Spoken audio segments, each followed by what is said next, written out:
The 2003 Haunted Mansion movie fucking sucks. So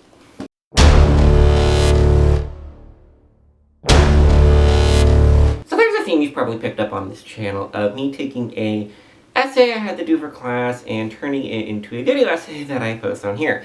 It's accounted for 2 of the 3 topics of essays that I've done on this channel so far.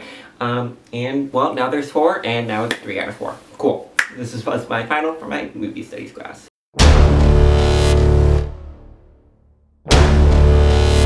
Okay, full disclosure, I fucking love the Haunted Mansion ride. Like, I will rattle off trivia to you if you do not stop me, so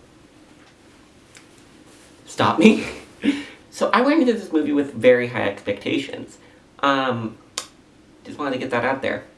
You know, just wanted to let you know how fucking high my expectations were for this movie and how fucking horrible it was. So let's start off by covering the plot. Okay, here we go. Y'all ready for this? Okay, so the movie starts off with this little opening sequence montage where we gather some of the mansion's backstory. There was a ball, his homegirl sends a note to her lover, and then she drinks some poison and she dies. He tries to save her but fails. It's big sad. So then we get to the present day, the actual plot. And Eddie Murphy is a realtor, and he is trying to get home because it's his anniversary, and his wife is real pressed. You know how it would be in the early 2000s. That's like the dynamic of every movie couple, you know. Like, if they start off married, he's late for their anniversary dinner, right? Like, that's just a thing. That's kind of a sad trope. What were marriages in the early aughts? So he's trying to get home, but his realtor reflexes are a bit too strong, and he ends up missing their dinner. So she's not happy. So to make up for it, he promises to take the family up to the lake. Another weird trope with this. He promised to take the family up to the lake that weekend. Then Sarah, his wife, gets a call from this dude, and he's like, my employer is looking to finally sell his house. We'd love if you could come by this weekend alone to check it out. And first of all, you know, that's a little weird. You know, the emphasis on coming alone, as it is. But she's like, yo, me and my husband, we work as a team. He'd have to come with me. And that's, pause real quick. Eddie Murphy was working on his own the entire movie up until this point. And we're only like 10, 20 minutes in, if that. So this is some bullshit. But, I mean, also, you know, like, do you really want to go to this creepy sounding dude's house on your own when you're a woman? Especially a woman of color? No. So I don't really blame her, but, I mean, also, yeah. So she's like, you know, me and my husband work as a team, and we are busy this weekend anyway. And then Eddie Murphy comes in, and he overhears this, and he's like, wait, it's where? That's the rich bitch neighborhood where they get for the full-size candy bars. Will be there this weekend. We can make a detour.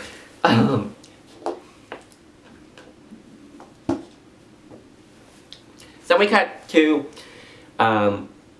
them and the kids, which they have, by the way, the sons for the starters, on their way to the lake, and they're making a quick little detour to look at the house. And by the way, this is very obviously not the rich bitch neighborhood. This is like the woods. Anyway, so they get up to the gate.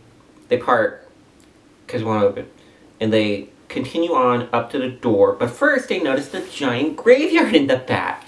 Sarah and the kids do not like it, but Eddie Murphy's realtor brain is trying to figure out if he could, like, list that on Zillow, you know, maybe bump up the price. So they get to the door, and it opens on its own, very spooky, and they walk into the foyer, and it's really big and imposing and dirty. They're met by the butler.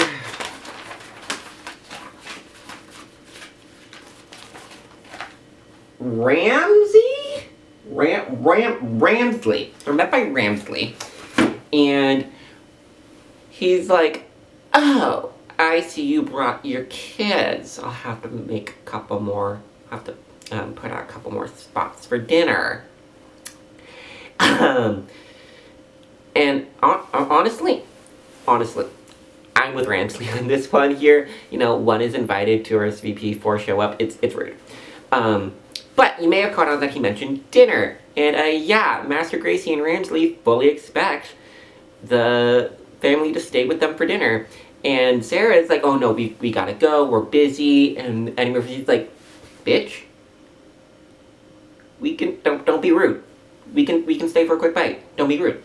And not because he's like polite, but his realtor brain is like, bitch, if you do not stay and eat these people's food, they will not let you sell their house. And he really wants to sell their house because, you know, it's like multi-million-dollar home.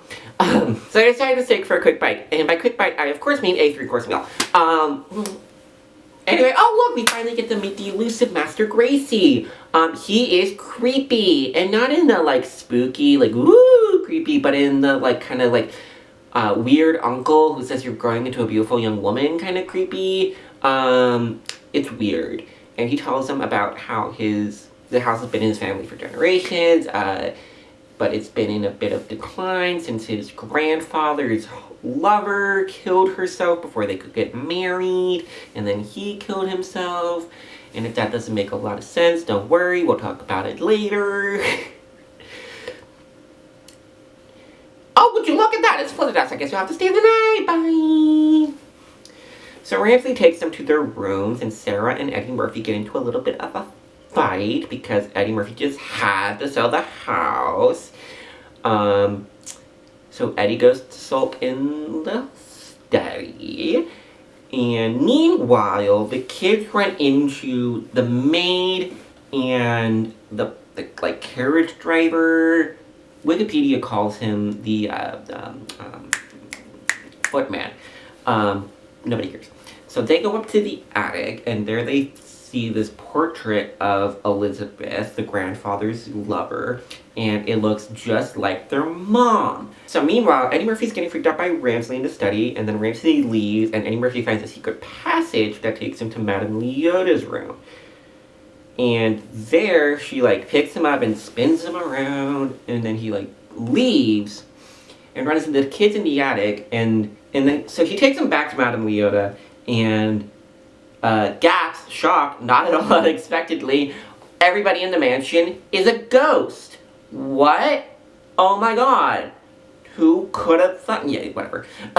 So they were cursed when Gracie and Elizabeth died over 100 years ago because they like didn't get to be together or whatever. So to move on to, you know, heaven or whatever, they have to be reunited. You know, so the entire staff, which appears to be like 4 people, and Gracie and Elizabeth, in order for them to move on to heaven, they need to, Gracie and Elizabeth need to be reunited. And Leota thinks that Elizabeth is being reincarnated as Sarah, which we'll get to as to why that's a thing later. Meanwhile, Gracie is talking to Sarah and telling her about his grandpa.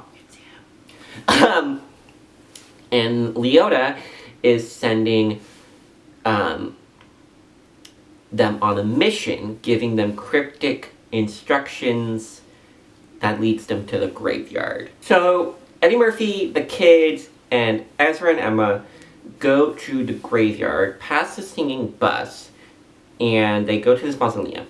And Eddie Murphy and Megan, the daughter, go into the mausoleum and they retrieve this key. And then all of a sudden, there's zombies.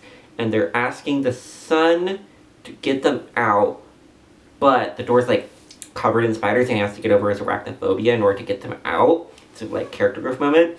So then they go back to the attic and Leota shows them this chest in the attic that the key unlocks. And inside is Elizabeth's actual suicide note, except it's not a suicide note. It's saying that she does want to get married to Master Gracie. And it's like supposed to be like she didn't kill herself, right? And in case that wasn't, in case that was a bit too subtle for you, in comes Ramsley to be like, yes, I killed her. And Eddie's like, dude, what the fuck? And he's like, she was black. And so he locks the kid in the trunk and throws Eddie Murphy and Madame Leota out the window. So, meanwhile, Gracie is getting a bit upset that Elizabeth doesn't recognize him. And or she does recognize him, but she's pretending not to because she's playing the role of Sarah. And he's getting a bit pissy. And then Ramsley shows up and is like, listen, you need to marry him now or I will kill your kids. And Gracie is apparently okay with the blackmail. But she's like, okay, fine, whatever, I'll marry you. By the way, in order for them to get married, she has to die. It's like the corpse bride thing. So outside Eddie is trying to break back in, but the mansion has like a really fast healing factor.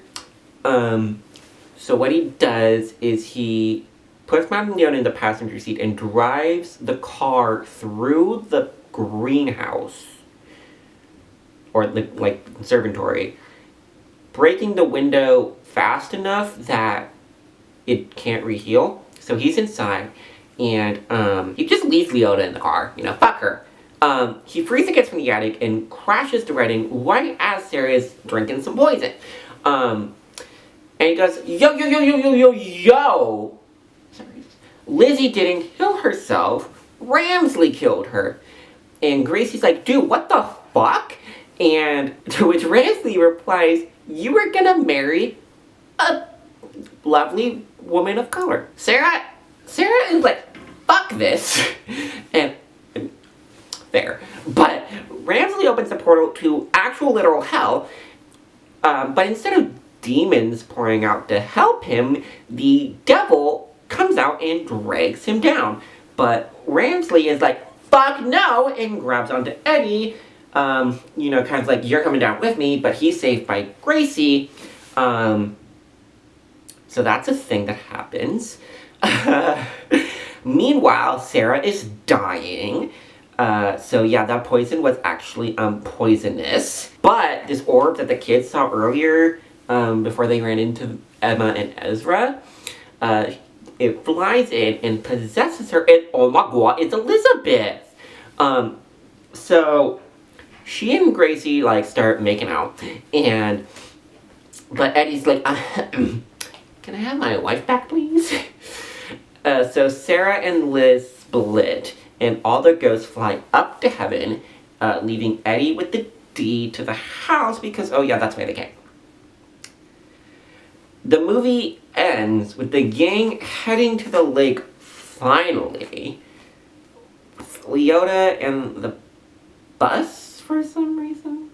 So this chapter is just going to be a couple little critiques that I had that I couldn't really expand into a full chapter. First of all, the ghosts keep calling Madame Leota the Romani woman. Which, first of all, oof. Like, was she brought in just for the party and then got stuck with the curse? Or, like, was she the mansion's live-in fortune teller, but they never bothered to learn her name, even though they trust her? Is she even, is she, actually, I'm just now thinking of this, now as I'm filming it, is she even supposed to be a ghost in the same sense as the rest of them? Because, like, she doesn't go with them. But, I mean, is that just because, like, she's a ball and can't move to go up into the light? Because, like, she and the bus, who are the only ghosts that are shown to be, like, possessing an object, don't go in. Like, they leave with them. So, like, what is up with that? What? But, so, like, why don't they call her by her name? Like, what? They shared her own room, so it's like, I don't feel like she was just, like, brought in just for the party, but it's like, what is going on with her? Whatever.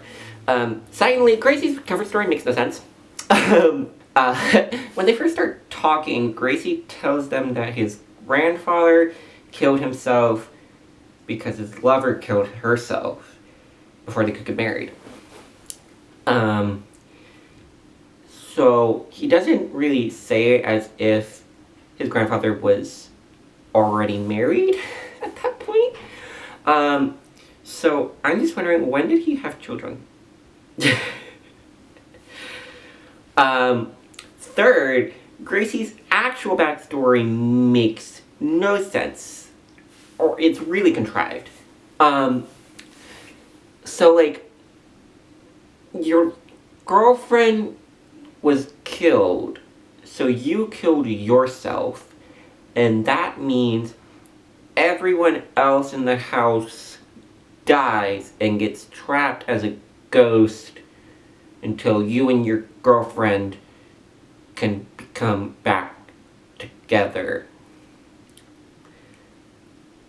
And then, like, is Sarah Elizabeth reincarnated?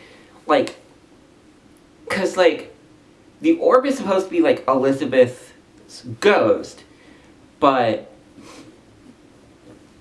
why doesn't she come forward before the events of the movie? Like, can she not come forward before Ramsley is dismissed? Does she not have the power? Is, like, part of her soul... Is it, like, because she was killed before the curse? Is part of her soul put into Elizabeth? Like, does part of her soul stay as the orb, and then the rest is put into Sarah, and then she's kind of reincarnated, and then Sarah... Like, the parts of Sarah that are Elizabeth go back with the orb to become Elizabeth again when she leaves, but she's... So, like, does Sarah still have a soul? Did she, like, grow up with, like, more than one, like, 1.4 soul? Does she now only have, like, 0.6 soul? We're doing math here. Math with souls. Or is it just, like, a really unfortunate coincidence? I don't know. I mean, it doesn't really seem like Ramsley... Like, it seems like Ramsley fully believes that Elizabeth is Sarah. And Leota... I mean, Leota doesn't really be like, yes, she is Elizabeth. She's like, they look exactly the fucking same. So, I mean, that's basic... Like, she's the fortune teller. She's the fortune teller. She's the one that has all the answers, but she's just like, they look the same, I guess. Okay, so the movie has both this scene.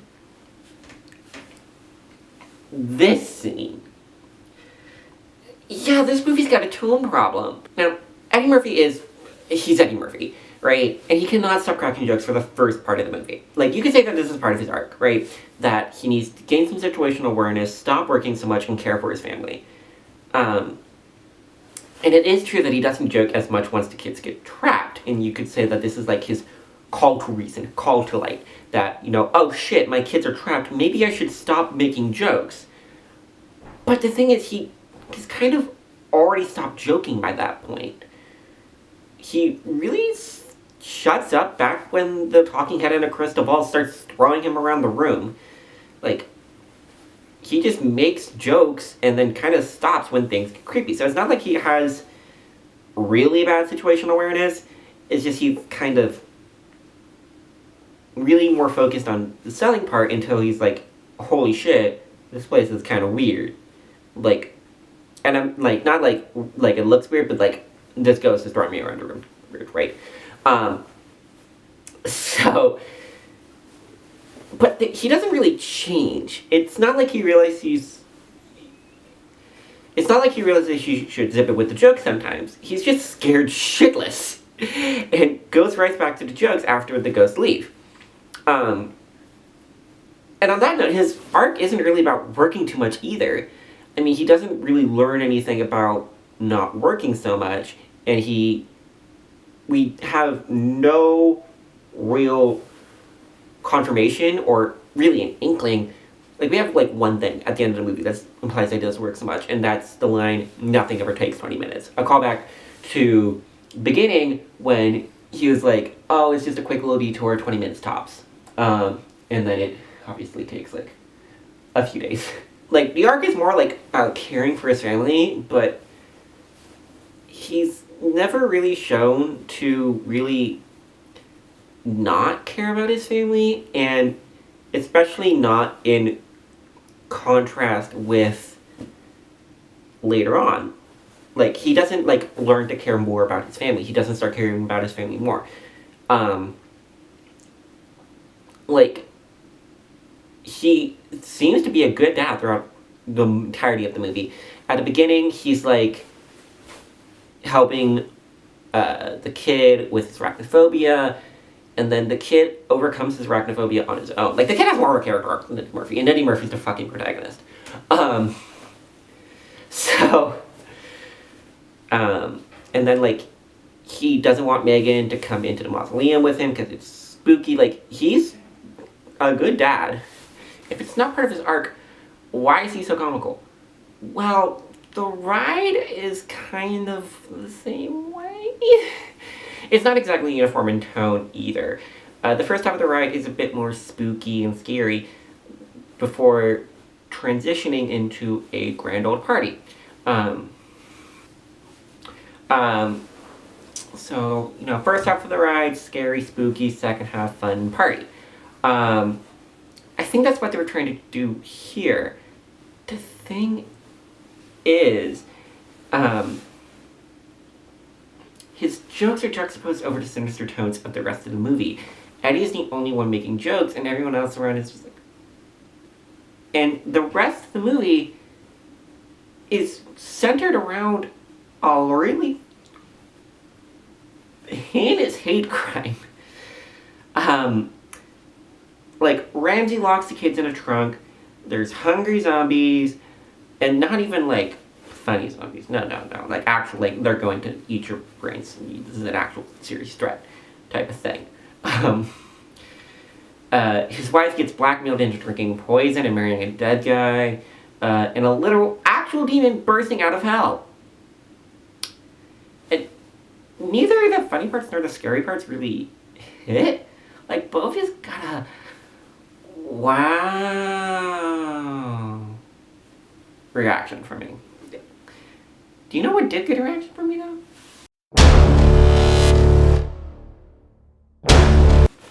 This is a question I like to ask myself when I see an adaptation that breaks very far away from its source material. Would this be better if it were its own thing? Like, if they had just made the thing without trying to be an adaptation of the other thing, would I not hate it as much? Like the Scorched Trials. If they had made that movie without going into it trying to make an adaptation of the book, would it be as bad? Or would it be received as bad? I mean, I'm not saying it'd be like going from like a not that great movie to a super great movie. I mean, the cinematography and all that is still in play in the story. But would people not hate it as much because of its adaptational strangeness? The thing is, this is a bad movie with references slotted into it. Like, if they had made this film without trying to be an adaptation of the ride and didn't put in all these references, it still would have sucked. But it probably would have hurt less. It still would have sucked. But because they do have those references in there and they were trying to be and they were billing this as an adaptation of the ride, but it really is just a bad haunted house movie with references slid into it. When those references show up, it really kind of hurts. Like when Emma and Ezra come down to ascend into heaven. So Ezra's dressed like the Hatbox Ghost, and Emma is holding a hatbox. When I saw this, I was just waiting for Ezra to grab the hatbox, hold it up, and cheekily grin. And then they went into the light without Ezra ever so much as looking at the hatbox. Grim Grinning Ghost is actually sung for like 10 seconds, and a lot of the background music samples from it. But come on, they gotta play it at least during the credits, right? They even take the bus with them at the end, and they're not even singing it then. The bus spend more time singing classical songs than they do singing their own fucking theme. I hate it. There's also a lot of like blink and you'll miss it references to the ride. Like when Ramo throws Eddie out of the window in the attic, it's supposed to be like the descent from the attic scene into the graveyard scene, right? Or you can make the case that Leota and the singing bus going with the Evers at the end of the film is supposed to be like the hitchhiking ghost, or that like the door opening on its own is supposed to be like the breathing door, but it's a lot of like really contrived stuff, and it's like it felt like they threw stuff from the ride at the movie to see what stuck. And I really like I honestly wouldn't be surprised if they found out that they just wrote the movie, like the plot, and then slotted in stuff from the ride. Like literally just wrote a General Haunted House movie and then applied, like put it up in Haunted Mansion ride, basically. So let's do an in-depth look at the scene where they first entered the mansion. This is what I did my essay on. Alright, we track in after them as they go through the door, which is mysteriously opened by itself. We can see the mansion's large, Gothic foyer, the centerpiece being a weird Greco-Roman Arc de Triomphe thing in the center, which leads to a hallway so dark it's unnerving, topped with the iconic 13-hour clock. Make note of this. Now, there are a few reasons as to how the door opened. Obviously, a ghost. But there's also the chance that the doorman is like, behind the door, right? Luckily, the next shot is a reverse of the previous, and in the background you can clearly see the door shut with nobody behind it. Now, the family takes little or no reference to this, so it is mostly for our knowledge that there isn't a visible doorman. Keep that in mind, too. So we get another reverse shot, and we pan down slightly from the clock. The camera is much closer to the archway, but it's still really dark. It's honestly unnerving. The next shot is another reverse shot, and we really start to see how dirty the mansion is. Cobwebs are on full display, and there's like 3 different area rugs in the back. The next shot is taken from the stairs, aiming down at the Evans, changing the ratio of the family to the foyer, dwarfing them. The angle's also like really voyeuristic, like somebody's watching them. This ties into the houses sequence or whatever. Okay, so the archway. If we import the shot into a photo editor, go in and adjust the brightness, you can see nothing. The archway stays black. For reference, if you look up at this platform here, you can clearly begin to see things that were in the dark before. In fact, you can increase it to like 300% original brightness, and you can see the furniture on this platform clear as day. But this archway stays black, saves some compressing artifacts. It's literally RGB value 111. This means that they went out of their way to make this hallway unnaturally dark, which I'll admit, it bothers me and could lead one to wonder what evil lurks within. And that evil is Ramsley. It's honestly well executed, as well as Ramsley's introductory shot. Meanwhile, Eddie is suggesting they get the cleaners in here. This place is a little dusty. The cleaning crew to come out here and shine it up. This place would be sparkling from top to bottom. Okay, so the door. The thing about it is that it is entirely done for our benefit. It's not to startle the Evers, but the audience. Like, it's creepy. Who or what is closing the door? This and the archway ties into my biggest gripe with the movie. So there's this issue I found with how movies are marketed these days. Marketing tends to spoil the story. At least somewhat. Basically, if you've watched the trailer, then you kind of already know how, like, the first, at least half of the first act is going to go. If you've watched the movie, the trailer, or read the synopsis, you're going into the movie knowing more than the characters. And this, at its core, isn't necessarily an issue. With this pitch garner the same crowd, a young boy lives with his aunt and uncle on a farm on a distant planet. So this is the setup for A New Hope. But it sounds nothing like what we would call a synopsis for the same movie. It sounds more like something you'd watch on HGTV or Lifetime. But, like, in space. It sounds more like a horse girl movie. You need to include some of the actual conflict. This was done poorly, I think, with the marketing of Mamma Mia, Here We Go Again. Now, Mamma Mia, Here We Go Again is interesting for a few reasons, but let's focus on the marketing. According to the marketing, at least to me, the movie was going to be about Sophie dealing with being pregnant and having to rely on her grandmother's share and flashbacks to her mother's youth to get through it. Now, when I went to see the movie, I was shocked to find that a plot thread did exist and arguably was the emotional core of the film, but it was only really introduced like less than an hour before the end of the film. That's the third act, basically. Sophie doesn't find out that she's pregnant until that point. And Cher shows up like 20 minutes after that. Now, of course, they should totally profit off their star power.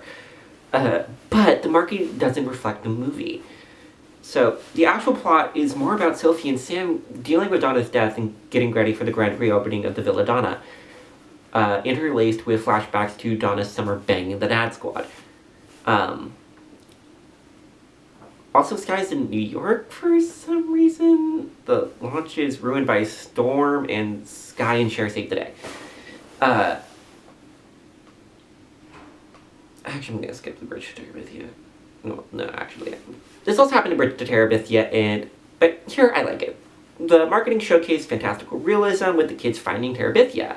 In the actual movie, Terabithia is entirely imaginary and the girl dies. But the theme here is not to grow up if it means abandoning that childlike sense of wonder, or something. I posit that setting people up to go into this movie expecting fantastical realism really prepared them for the emotional core of the movie. So, you set them up already thinking, they're going to find Terabithia, they're going to have this fantastical adventure, and then that makes it a lot better when Leslie dies. And Jesse abandons Terabithia. If you'd gone into that already thinking, oh, this could be a sad story about the kid's friend dying, it's not really going to be as hit, as bad. And the emotional core isn't really even about Leslie's death. That's an emotional part of the movie. But it's more about how he deals with it afterwards. So it's more about Terabithia than just Leslie died, right? Anyway, moving on. What were we talking about?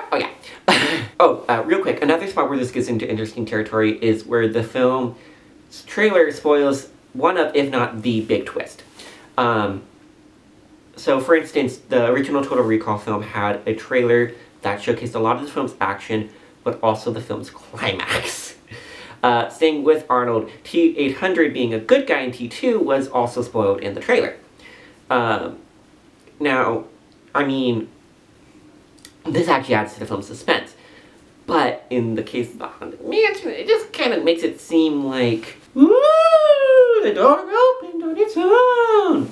What could be doing that? Goes, ooh, spooky interior lies in the hallway. Goes, Gracie and Ramsley are weird. Why is that? Because they're ghosts. Strange goings on. Ghosts. God, the movie spends the entire time up to the point where it's revealed diegetically that they're ghosts, acting like you don't already know that they're ghosts. It acts like it's this big secret and it's super duper spooky and the audience doesn't know what's happening. And sometimes this can be executed greatly. A lot of horror movies have rewatch value. But here it's just annoying. We know there be ghosts in there them rooms. Can we move on? They could have played this for Hitchcocking suspense or dramatic irony, but they didn't. It doesn't even just affect rewatch value, it affects watch value. The film is literally called The Haunted Mansion. So, I feel like the mansion might be haunted? I will give it points for its creativity in adaptation for utilizing story points from the original plot of the ride, but also just stop. The movie fails at everything except annoying me. Okay, I do love the visual design of the house, but I just really love Victorian architecture, and it sucks that it was wasted on such a shitty movie. Um, I don't want to hate too much on the writers here, because I do, but I mean, to their credit, you'd have to get creative with adapting this ride. It doesn't really have a story other than the mansion is a retirement home for ghosts. And like that lends itself more to a sitcom than a feature film. So they had to get creative. But this is the issue with adapting a theme park ride into a movie. Of the 6 currently released films or franchises based on a Disney attraction, only one of them received critical success, Pirates of the Caribbean, which is interesting considering the lineup we have here. Mission to Mars and Tower of Terror have stories, but didn't do well as films. But Pirates the Ride doesn't have a real story, went on to make several hugely successful movies. I think this is because although its connection to the ride, like with Haunted Mansion, is tangential and twisted at best, it's a good movie on its own merits. It's a fresh idea, a fun time, and the characters have addicting personalities. To bring back an idea from earlier, if the studio had come up with the idea to make a big pirate movie with zombie twist organically, instead of thinking how to bank off the widely successful ride, it still would have been a good movie. But Haunted Mansion wouldn't have. The movie they made would still be boring and lackluster, with the new angle that the references are even more out of place. The movie is just bad. Also, why are there so many rugs?